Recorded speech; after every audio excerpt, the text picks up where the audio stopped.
My last video was a rebuttal to a flat earth perspective lesson that LBBstore tried to give me with an imager link. So I thought I would return the favor and give a perspective lesson to LBBstore and flat earthers.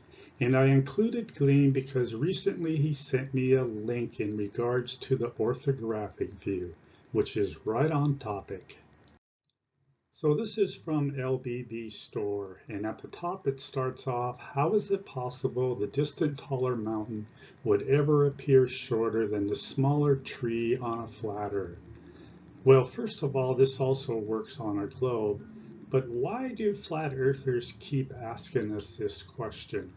I think most everybody understands why this happens. All it takes is a quick drawing to show that the angular size of the tree is bigger than the angular size of the mountain. And then he continues with, perhaps when we admit the angular relationships showing only the absolute size relationships in calculations. Well, flat earthers seem to forget that calculations for angular size are based on absolute size relationships, or the actual size and distance of that object. And here's Gleem's contribution, perpetuating the flat earth myth that since objects are drawn in actual size in the orthographic view, then it somehow means that the observer sees these objects in actual size.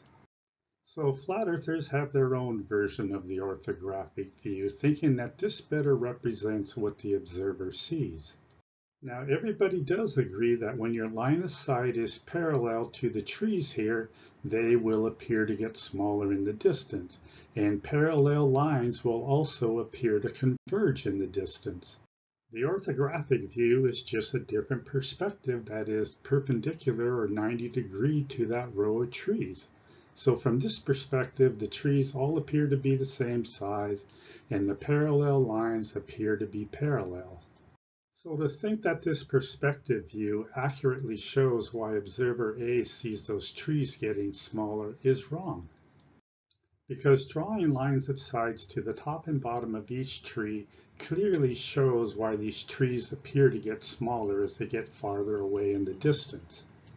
So I'm going to demonstrate that the scale orthographic view accurately shows what the observer sees, and I'm going to back it up with video evidence. Now, LBBstore had asked how it is possible the distant taller mountain would ever appear shorter than the smaller trees, but I'm going to use poles instead because they got a nice sharp edge for the observer's line of sight. This is my scale orthographic drawing showing actual size relationships. The observer's eye level is 8 feet. We have four 16-foot poles that are 16 feet apart, and 128 feet away we have a 32-foot pole. So which of these 16-foot poles appear higher than the 32-foot pole? Well, if my scale drawing is accurately drawn, then all I need to do is draw a line of sight from the observer to the top of each pole, and we can see that the first two poles are higher and the last two poles are lower than the pole in the distance. So this scale orthographic view shows both actual size and angular size relationships. So the next question is, does this match angular size calculations? So one method is using an angular size calculator. But there is a problem because the calculation for the third pole at 18.925 degrees is larger than the calculation for the last pole at 14.25 degrees. And the calculation for the fourth pole is the exact same size as the calculation for the 32-foot pole.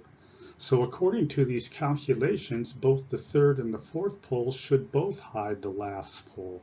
So what is going on here? Well, the issue is the 8-foot eye level. It intersects the first four poles at their halfway point, but it intersects the last pole 1/4 of the way up. But when I drop this last pole down so eye level intersects it at the halfway point, or 16 feet, now the third pole does appear higher than the last pole. And this is true for the fourth pole because now we can clearly see that they both have the same angular size. So an accurately drawn non-orthographic view is also helpful in preventing mistakes.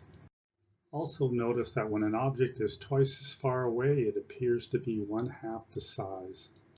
So the problem is easily corrected. We just ignore the angles below eye level and make calculations for the angles above eye level. And that is easily done by measuring the height and distance of each pole above eye level and then using this formula to calculate the angle. The calculation for the first pole is 26.6 degrees. The calculation for the second pole is 14 degrees, 9.5 degrees for the third pole, and 7.1 degrees for the fourth pole. I have transferred these angles to my drawing, and now we just need to find this last angle. And that is 10.6 degrees. So the angular size calculations also match this drawing, and this shows that a scale orthographic view does show both actual size and angular size relationships. So let's get to the video evidence. So I used my grandson's building blocks. They're 8 centimeters tall, so when I stack 2 on top of each other, I'll have 4 poles that are 16 centimeters tall, and then I'll put all 4 of these here on top of each other for a total of 32 centimeters.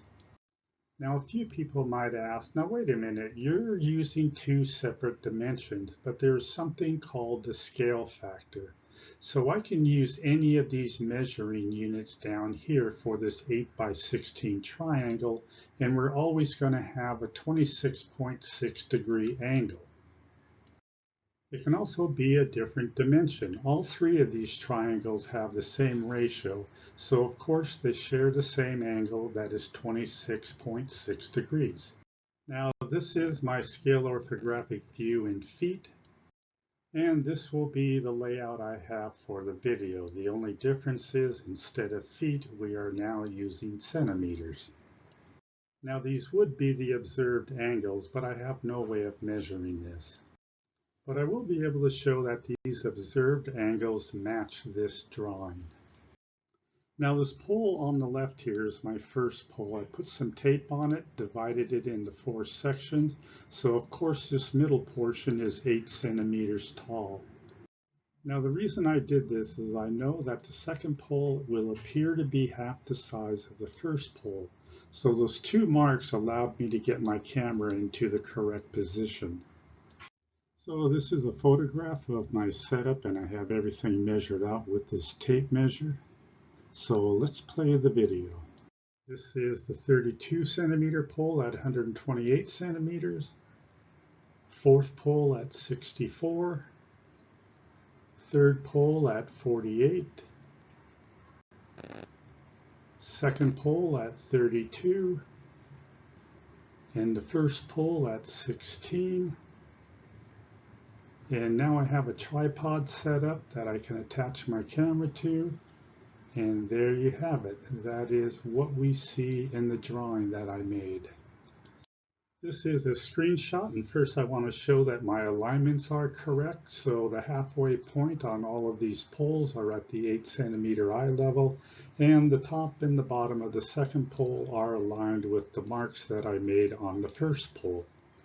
So this clearly shows that the first and second pole are higher and the third and fourth pole are lower than the 32 centimeter pole in the background, which of course matches my orthographic drawing. And even the observed angular distances between the top of these poles line up with my drawing. So I think this is pretty solid evidence that the scale orthographic view accurately shows both actual size and angular size relationships. So if you think the orthographic view hijacks perspective, then you probably don't understand how perspective works. Because all the orthographic view does is it uses the size and distances that we measure in the real world. And these are the sizes and distances that cause the perspective that we see. So yes, we can accurately model the world around us.